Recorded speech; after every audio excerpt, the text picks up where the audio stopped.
training partners. Here come your training partners. So smart, so strong, so funny. Let's go with your training partners. Welcome to Training Partners, where two fitness professionals bring you strong takes held loosely. I'm Wheezy Shoemaker, and I'm joined by Justin McClintock. And today we will be bringing you some strong takes on what a healthy and unhealthy relationship to fitness looks like. Is that what we're doing? That's what we're doing. Cool. That's the thing. I realized recently that our listeners know the format and what we're talking about before one of us does. Probably because they look down and read whatever the title is, and unless we're being really sneaky, they're like, oh, a healthy relationship with fitness. But they actually found out about 30 seconds before I did. That's right. Yeah. Yep. I mean, I did, to be fair, I put it on our spreadsheet. I didn't look at the spreadsheet today. Great. Yep. I generally don't check if it's your episode. Like, why do I need to? Yeah, it'll be You're fine. going to do the work. Rolling for it. Yeah. How's your week going? Before we get into it. Good. We've had, I don't know if that storm or storms rolled through your neck of the woods. Yeah. We had a big one a couple days ago and a gigantic one last night. And everything's okay, but the rain and thunder and a ruckus have caused some worried dogs and flooding concerns and things getting canceled and that kind of stuff. Mm-hmm. Yeah, Baloo thinking that certainly the world is going to end. Yes, just absolutely freaking out. Yeah. There's still some people setting off fireworks here and there. We're well past the 4th of July. We're independented. We've been freed. Yes. Like, I feel free. I don't need any more booms. Or could we at least do it like before 9 p.m.? I could manage early evening, but when they start going off at 12:30, it's pyrotechnics equal freedom, liberation, justice, explosion. Yeah. Explosion. Yes. Betty has an ear infection. Oh, it's a lot of ear to get infected. That's a lot of ear to get infected. It's a lot of useless ear to be infected. Right. For anybody listening who has no idea what we're talking about, Baloo is Justin's dog. Betty is my favorite dog. Mm-hmm. You're not supposed to have favorites, but you do. Everyone does. And she is mostly blind, mostly deaf, and has the largest non-functional ears you've ever seen in your life. And she has an ear infection. And so what she's been doing for the last 36 hours, we're going to the vet today, not just aware of this and not doing anything. She's been like thwapping her head on stuff. Oh, just because it hurts or is uncomfortable. Yep. Yeah. And I feel for her, but it's just hilarious to see her like walking around a little crooked and donk, donk. Didn't work. Must try again. Yep. I've only got one tool. Crack. Right. So, going to the vet today, also going to couple it in with her yearly visit because she's due, so that we don't traumatize her twice in 1 month. So, very fair. Get two birds, one stone, all of that, and hopefully, get some drops or whatever she needs for her ear. Right. Certainly. That's the drama of the moment at our house. Dog drama is real. Dog drama is real. And survived our first successful weekend out of town with both children. I know. Yeah, we did it. It happened. Planned. It seemed like you got it all done. We did. We did everything that we wanted to do. And Saturday was a very long day because Jack, who normally naps noon to 3, napped 10:30 to 11:15. It's less. It's less and it's earlier. And so then come, 7 p.m. on Saturday, homeboy he's ready to be done with life. Gassed. Yeah. But we did it. And at the end of the weekend, Walt said, we had so much fun. And Ted and I just sort of stared blankly into the distance. Like, yeah. Did we? We had fun. Well, I'm glad it went very well. There was an awful lot of cool stuff you got to do, and they got to do. if indie is accessible to anybody listening to this and you have young children, I would strongly recommend it. Lots of stuff to do that kiddos will enjoy. So put it on your list. Okay. So before we talk about what a healthy versus unhealthy relationship with fitness could look like, um, I think it's important for us to define what actually is fitness. Does that sound fair? Yeah, let's do it. Yeah. So, regardless of what somebody listening or even perhaps one of us might feel about the government, they have defined for us through the Office of Disease Prevention and Health Promotion a definition for fitness and what it should look like for non disabled, non pregnant adults of reasonable age. Does that sound I fair? yeah, I don't think I've read this. Yeah. They have a real nice PDF. Who knows how long it will exist for? I was gonna, Tough to at say. time of recording, the Right. office and the website do exist. They do exist, in fact. Somebody is behind the curtain. Um, Paragraphs and paragraphs that I'm not going to read you, but in general, they suggest move more and sit less. Some is better than none, which I was kind of shocked to see in a document. Like, hey, we can start to see positive effects with any amount of what we're about to talk about. Hmm. Um, but the substantial benefit criteria they classify as 150 to 300 minutes a week of moderate, which they define as a brisk walk, Okay. aerobic activity, Hmm. right? That comes out to somewhere between 30 and 60 minutes 5 times a week, Right. right? Or 75 to 150 minutes a week of vigorous, which they define as a little breathy, breaking a sweat, aerobic work, right? So 15 to 30 minutes 5 times a week. Hmm. Preferably, this aerobic work is spread out into multiple sessions. We don't see as much of a benefit, or at least the government says that we don't. If we were to do 300 minutes in one day and then not at all the rest of the week, Right. right? And then they support strength training 2 or more days a week for 30 minutes at a time. Not I bad. I don't. I can't say I disagree with any of that. Right. We'll drop the link for that into show notes if you want to read through Hmm. the paragraphs yourself. But when we're talking about what is healthy fitness, those are the guidelines that we have here in the United States. So in general, to paraphrase, somewhere between 50 and 30 minutes of aerobic activity 5 times a week. If it's really vigorous, if it's really hard, you're breaking a sweat, you're a little breathy, it can be on the lower end and that's adequate. Or if it's a walk with kids or dog, maybe it's on that 30-minute threshold. And then strength training twice a week. Adequate, Yeah. Agreed. right? So for today's discussion, I don't have a ton planned, and I'm hoping that this leads us down some really cool rabbit holes and side quests. And the people of social media have given us some ideas on what a healthy and unhealthy relationship with fitness could look like. The council has spoken. The council has spoken, right? Excellent. So when we talk about what a healthy relationship with fitness looks like, the thing that kept coming up over and over again in a different trench coat is that it's life complementary, Hmm. right? Yep. It serves you for a full and capable life without being your life or your self-worth. Yeah, I think that's more important than a lot of people give it credit for. Right. This actually came up in a check-in call just a little earlier today for me with a client of it being a very fine line between fitness serving the things that we want to do and also being something that I can pull back on and not feel shame for. Oh, sure. Yeah, that's Well, a we'll rabbit get hole. into that. Yep. We'll get into that. So in general, it's life enhancing, not consuming. Hmm. Right? This can serve the pursuits of what I want to do with my family, with my life, with my body without taking it over. Yeah, and without the thing itself being of the only value, without the Right. the performance or the speed or even the body composition changes or things like that.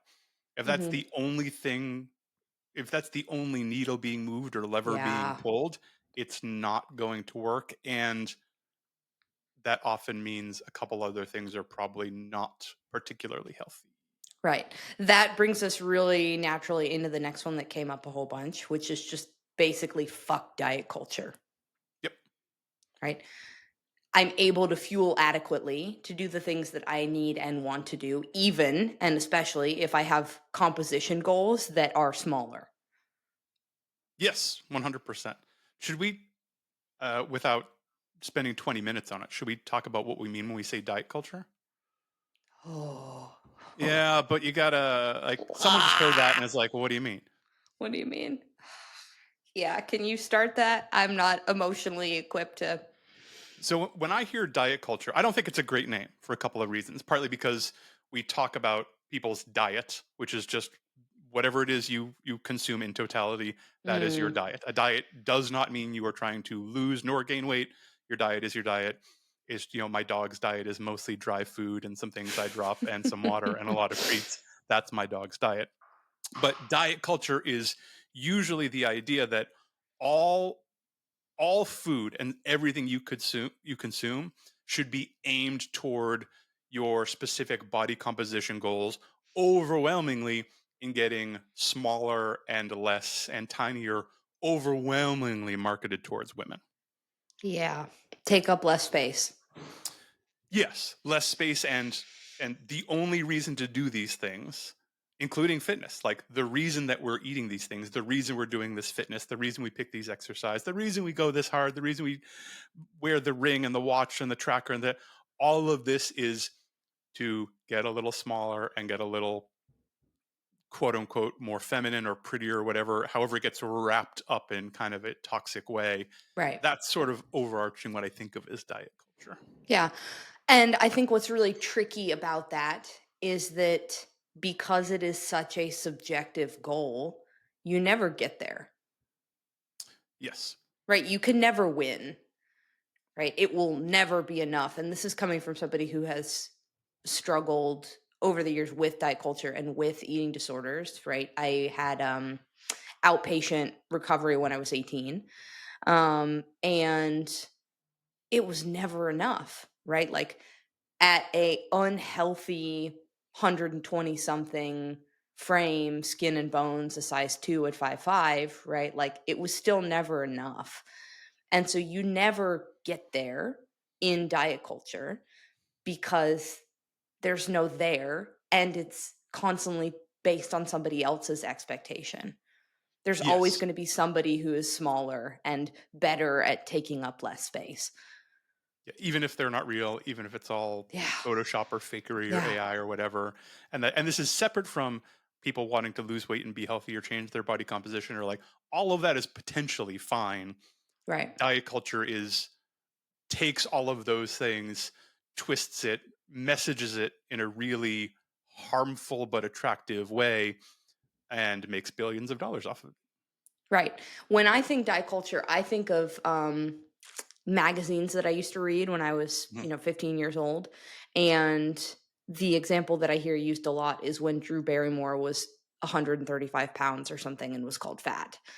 And, I So much have of that. been, it's so much of that. Or the, hey, here's the workout that you can pull out from page 70. And Yeah. it's banish your hip dips and like smooth tummy. Like, where's the fun in that? Like, what can I do with this rather than just existing smaller? This is insane.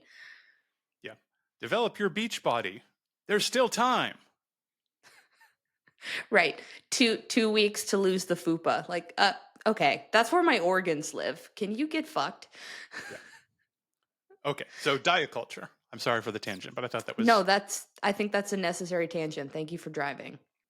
Something that came up that I'm really thankful that it did was from somebody else who was in eating disorder recovery and who said it was actually taught to her in recovery that even if my body doesn't change, I would still be doing this and find it worthy, huge. right? Like detaching the aesthetic result from it being meaningful to you. Yeah. So fuck diet culture. That Agreed. came up quite a bit when we're talking about what does a healthy relationship with fitness look like. I am less interested in what I look like and more interested in what I'm capable of and how it makes me feel.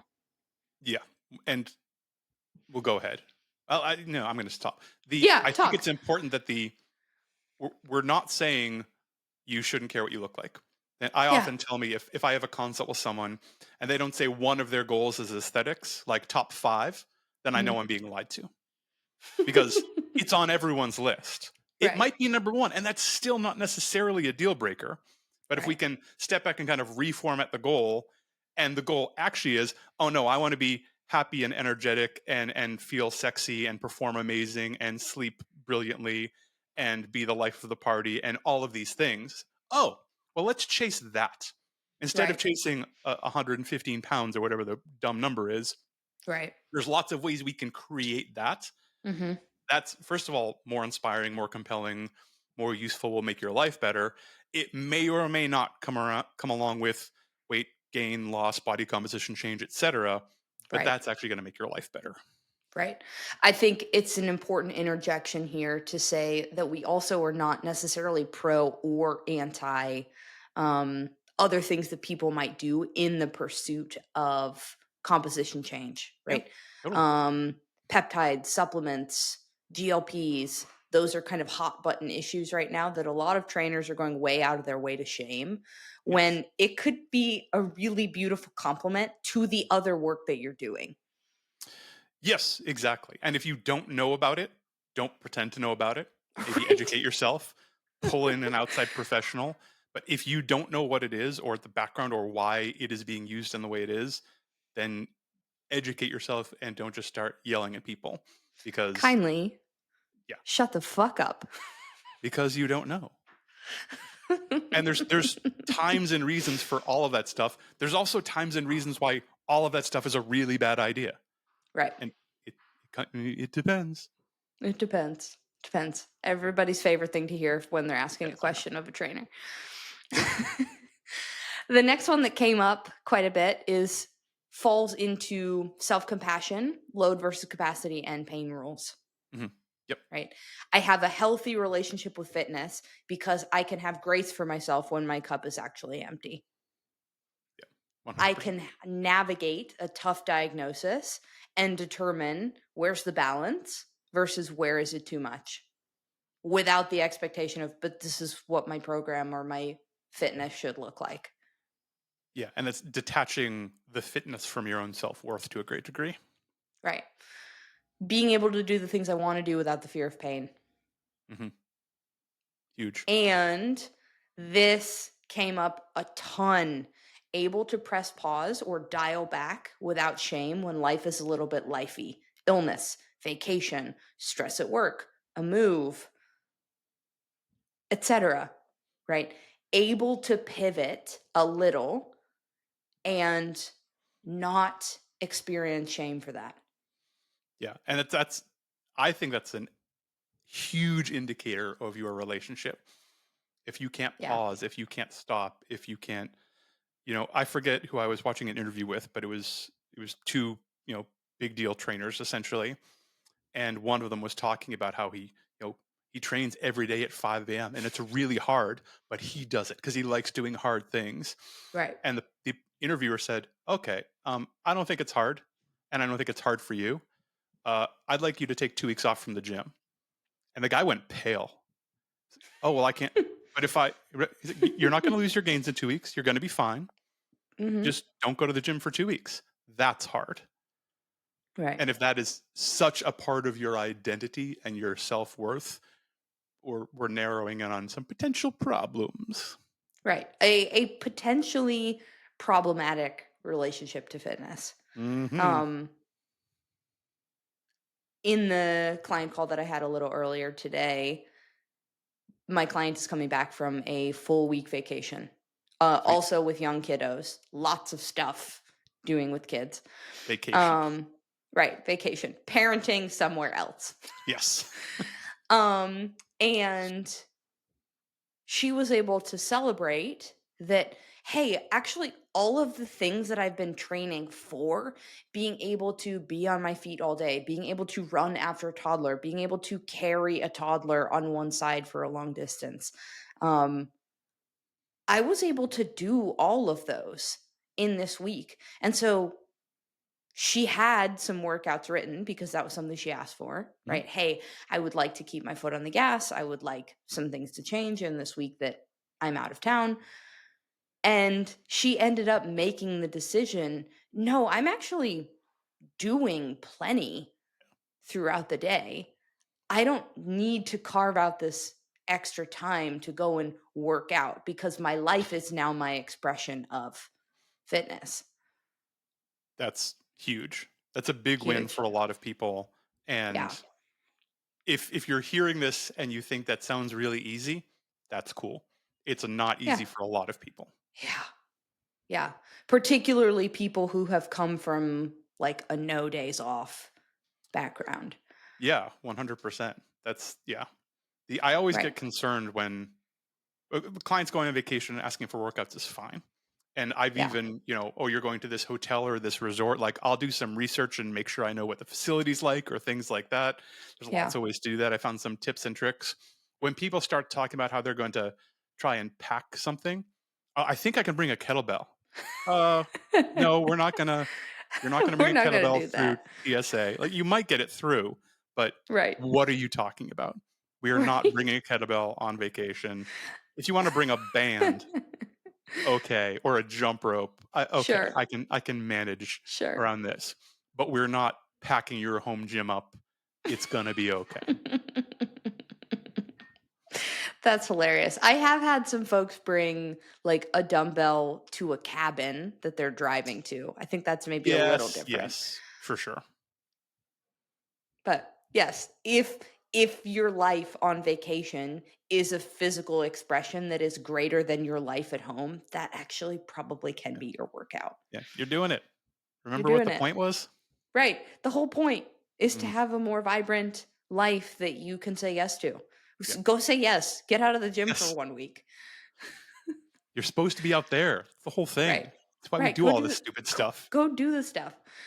The last thing that came up as far as a healthy relationship with fitness and how Mhm. that might look is worthy pursuits and the discipline to do them. Ooh, tell me more. So the big one is moving because it feels good or because I said I would and I have the energy, even if I lack the motivation at the time. Yep. Right? This will make me feel better. I enjoy doing it. I would rather continue sitting at my desk at my house.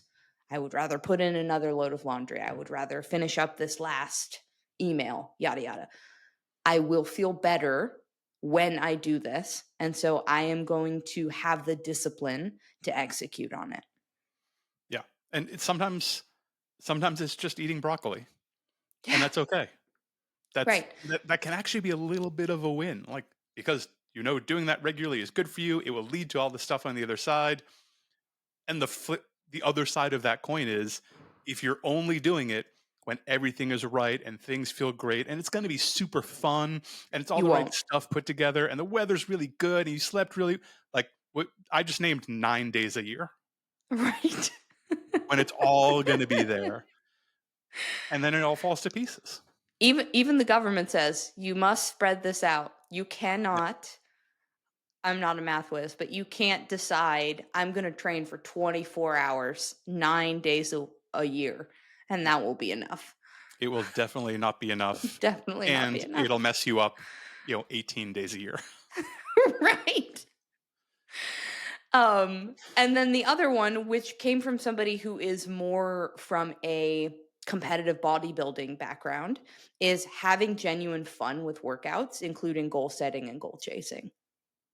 Right. I also think that's underappreciated sometimes. And as Yeah. trainers, it's easy to fall into the, I'm not here to entertain you. I'm giving you the Right. things you need, and we're going to do it. I've assessed you, and I have all of this technical knowledge, and I'm going to give you exactly the right program. But if it's a fucking drag, If it's and always every day is a broccoli. drag, if Yeah. it's pure broccoli all the way through, it won't work. So you need to find ways to build in the wins or the fun or the novel challenges or the bits here and there that make it a little bit easier and a little more likely to keep going. It can't Right. all be like driving up a 60-degree grade the whole time. Right. Yeah. This particular person who shared about this has stepped back a little bit from Mhm. their competitive bodybuilding pursuits, and they're pro card stamped like a while ago, a very Legit. accomplished bodybuilder, and is now training to competitively run again. And so Whoa. acknowledging, hey, those two things are kind of at odds, and I'm going to do that anyway Yeah. This because it's sounds like a fun new fun and I would challenge. like to. Exactly. Right. Yeah. Because I want to. Right. Because I want to. Because I want to. Anything else that you'd like to add or that you think people maybe missed on healthy relationship with fitness? Maybe just tagging on the end of what you just said, the bodybuilder transitioning to running reminds me that regularly reevaluating your goals can be Mm, really useful. It's easy to get yeah. set on a goal, whatever that goal is. I want to look like this or move this weight or go to the CrossFit games or run a marathon or I'm an Olympic weightlifter, whatever. And semi regularly check in and be honest and vulnerable about whether or not that's still true. And if Yeah. it's not true, that shouldn't be devastating because Right. that's not your identity and it's not your self-worth, and it might be time to do something else interesting and fun for a while. Maybe you'll come back to Right. this thing, maybe you won't. Right. But if it's become just a fucking drag, as referenced earlier, it's not going to serve you very well, and it might actually be kind of a net negative in a global sense for you. Right. Even if you're metaphorically checking all of the boxes, if you feel shit about it, Yeah. it's likely still to your detriment. It doesn't matter if everyone thinks you're doing great and everyone looks up to you and everyone's very impressed. If you hate it, reevaluate. Right. I think people likely at the very highest levels of sport would be able to relate to that feeling intimately. And that's a big decision, especially if it's your job. Right. It's your job. I really like my job. Some days work is still work. There's Yeah. parts of my job that are still sometimes like, oh man, I got to do it, but you got to do it. Right. There's professional basketball players who definitely feel that way sometimes.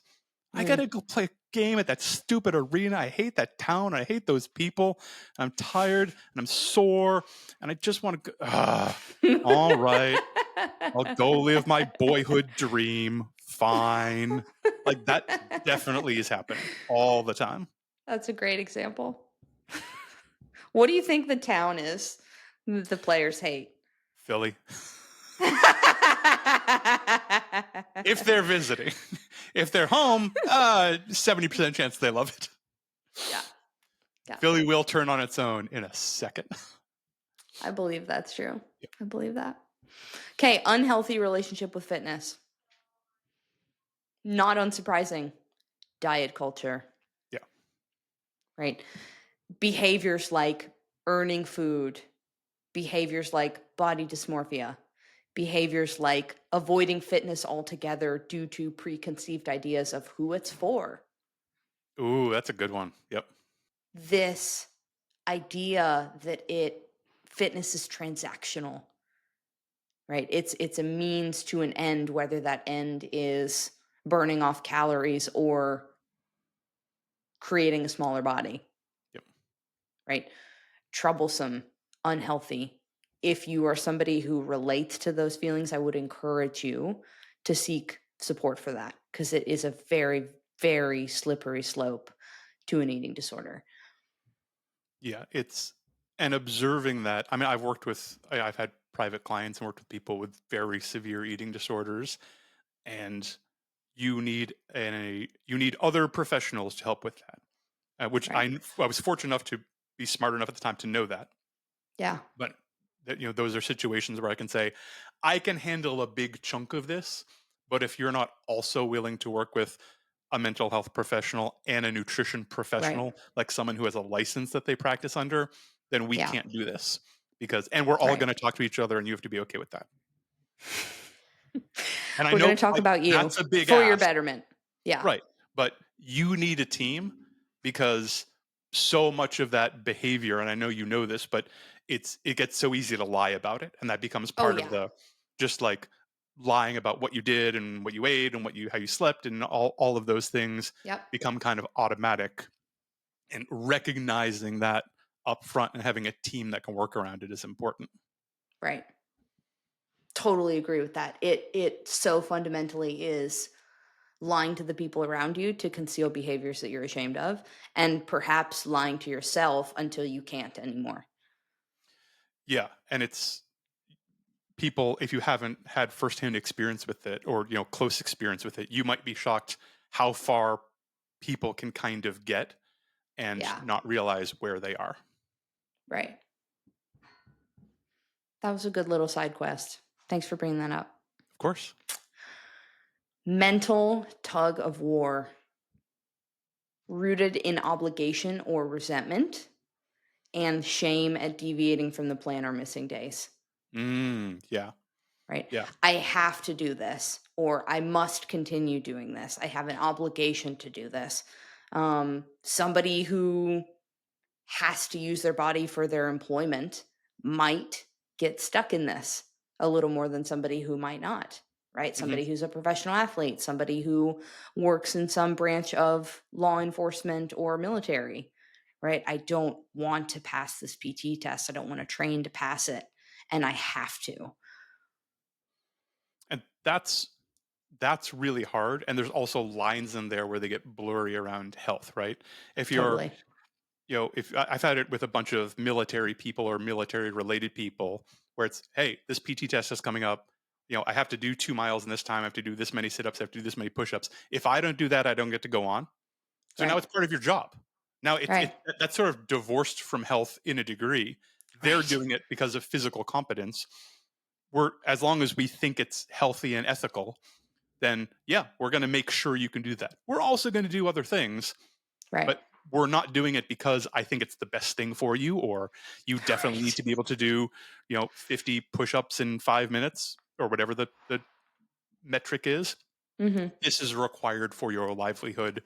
So we're going to make sure it's there, which is a little different than, well, I'm a dancer, so I'm going to go to 3 classes a day and also do three Right. ab workouts and also do an hour of cardio and also get 15,000 steps and also, and also, and also.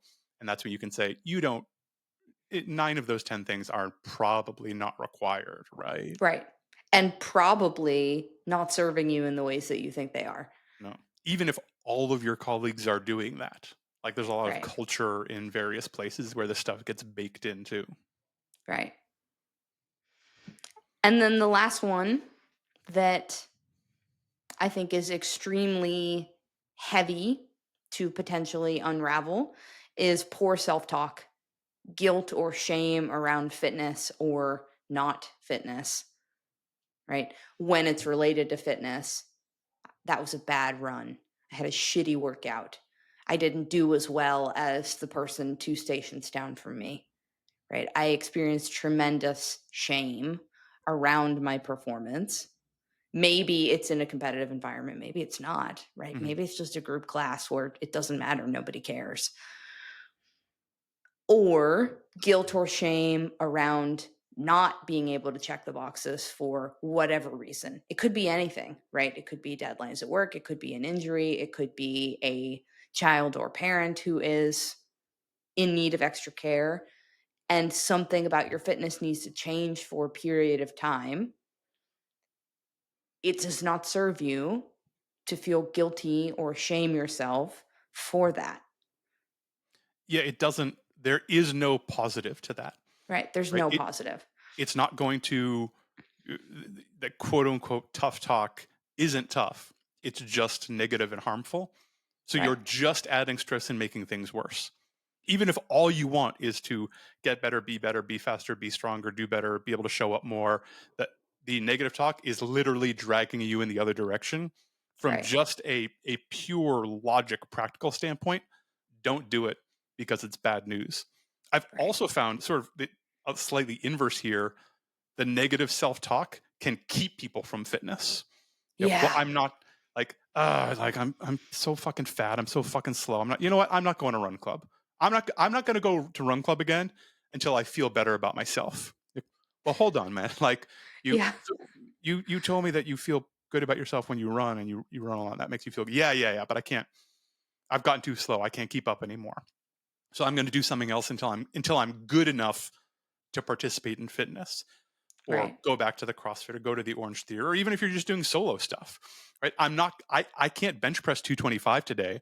My shoulder's been messed up for 3 months. What's the point of going if I can't even do Right. 225? I'm not going to do, what am I going to do, 135 all day?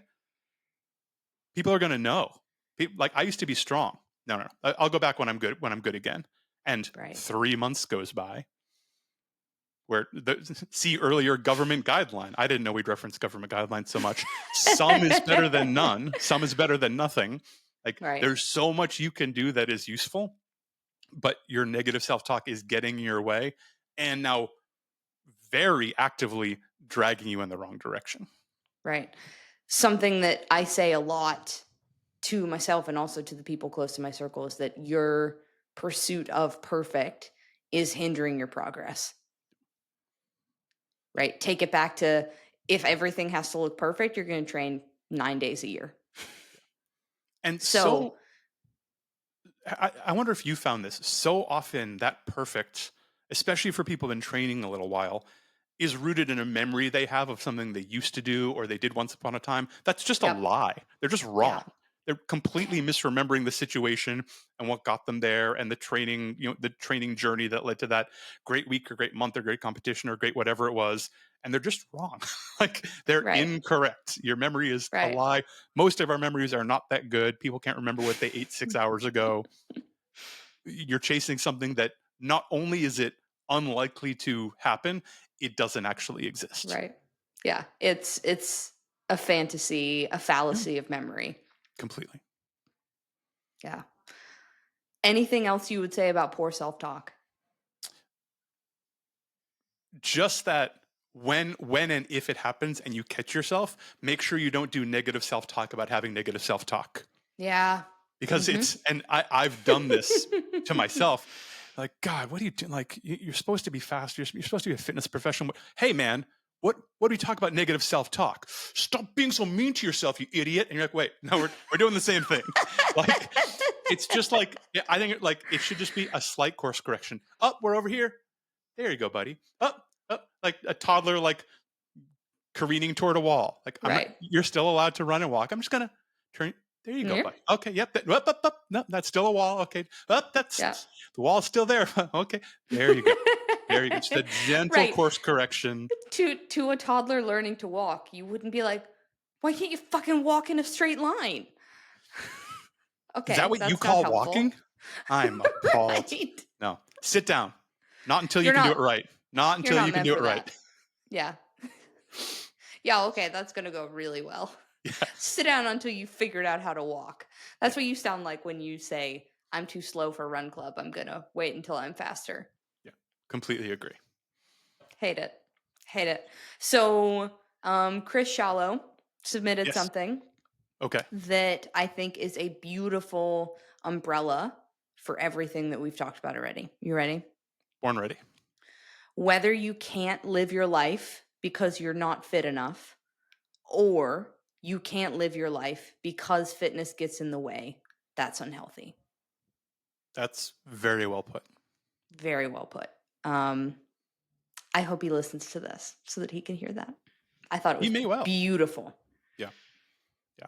That's really Beautiful. excellent. Remember, it's a tool and a worthy pursuit, but it's not the end goal. It's not the point. Right. Fitness is the If thing you're that lets you do everything else. right.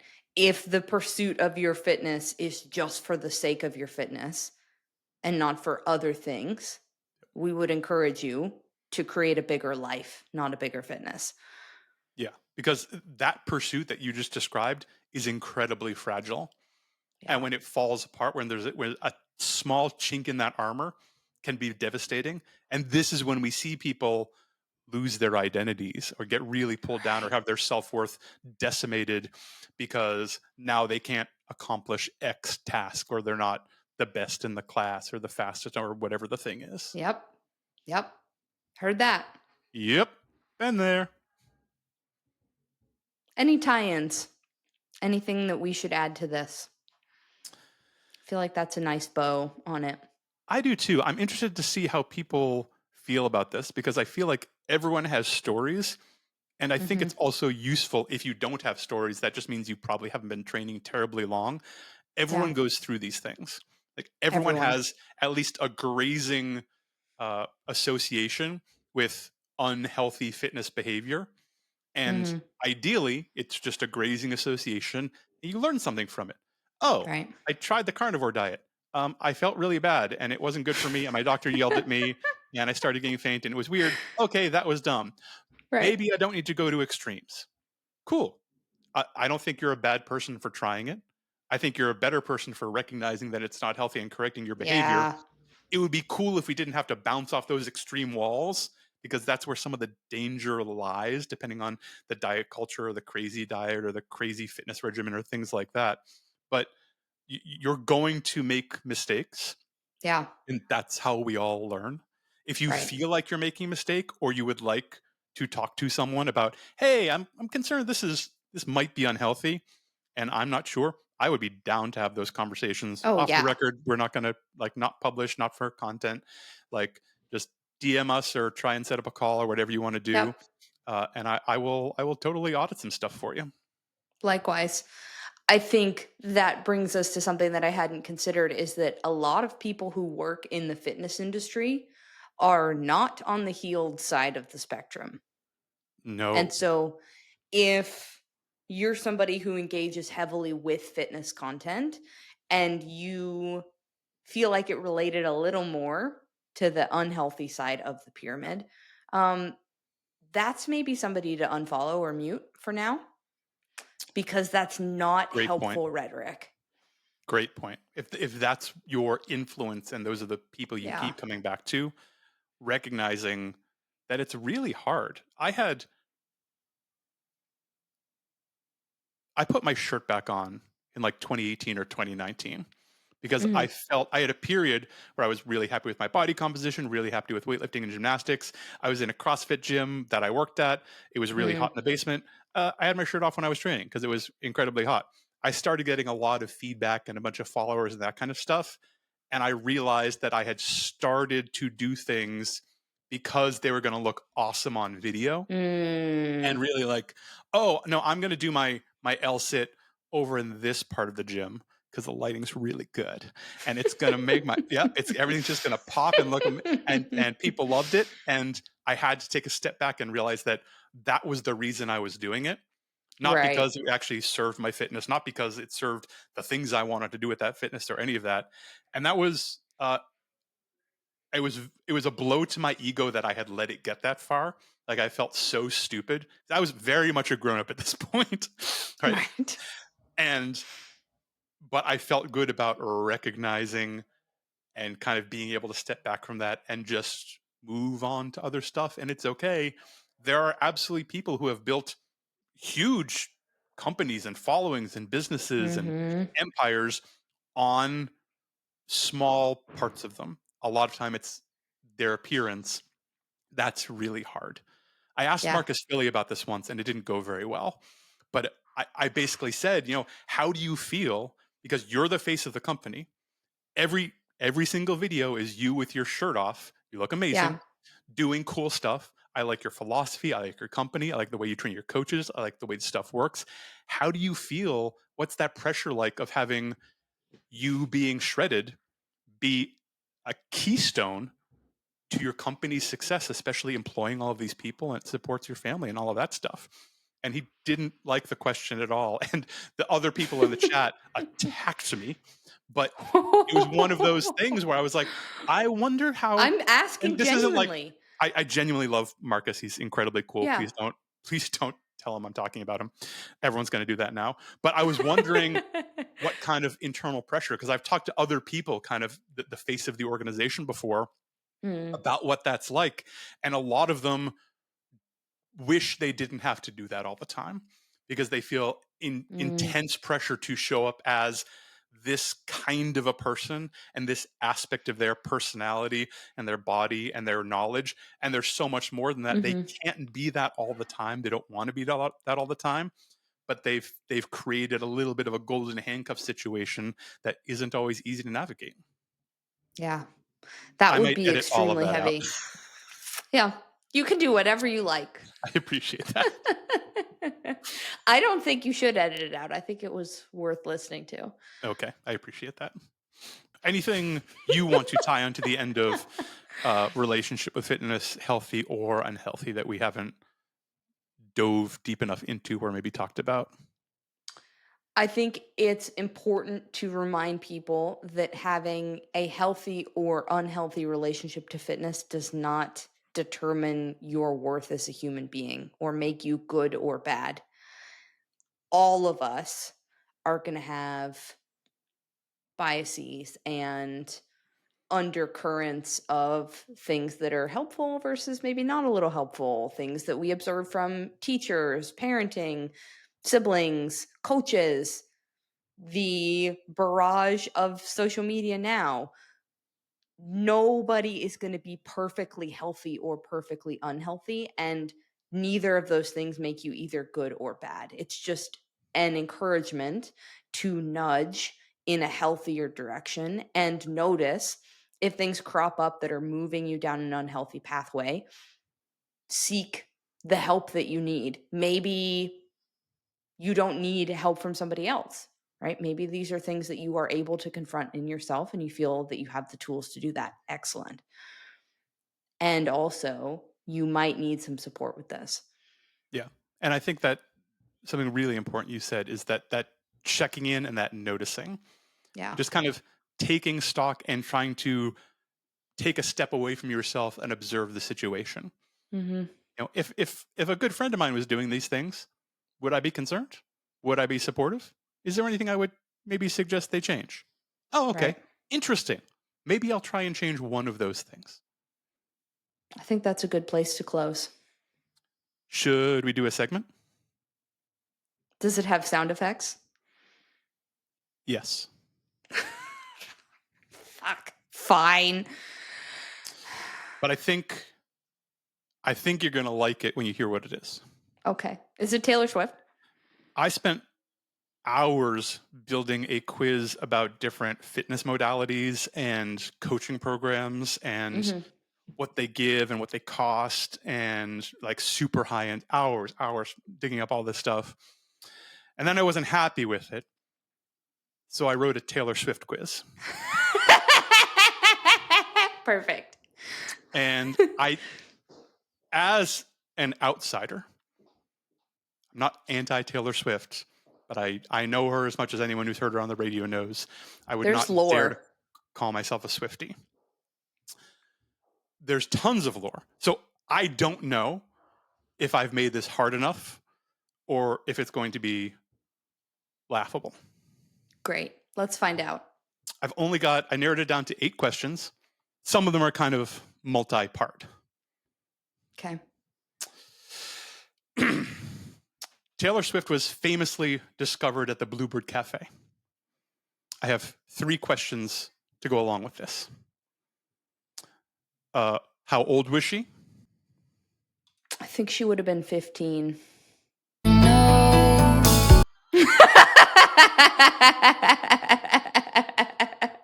She was 14. That's close.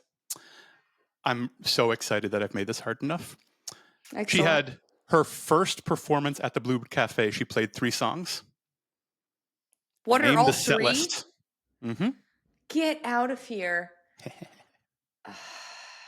Well, she definitely would have played Tim McGraw.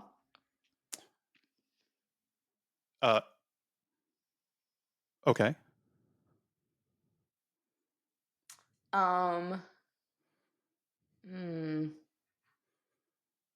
don't have a single clue on the other 2.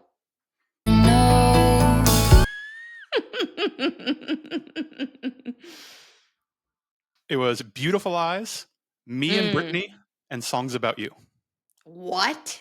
Mm-hmm. All right. That was question 1. That was 2 questions. It was a multi-part question 1. Oh It was my about god. her getting discovered at Justin, Bluebird that Cafe. was 4 questions in one. What was the first song Taylor ever learned on guitar? This is the dumbest quiz I've ever heard. Was it hot cross buns?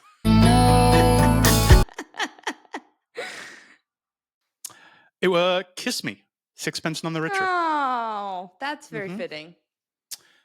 I know the first song, well, I know because I researched, the first song she ever wrote. What was the first song Taylor ever wrote? If it helps, she was 12 years old when she wrote it. 12 years old.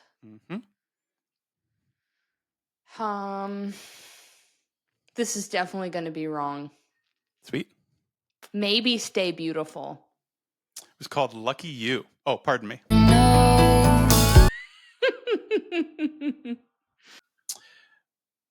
We might be getting easier. I don't know. Okay, let's find out.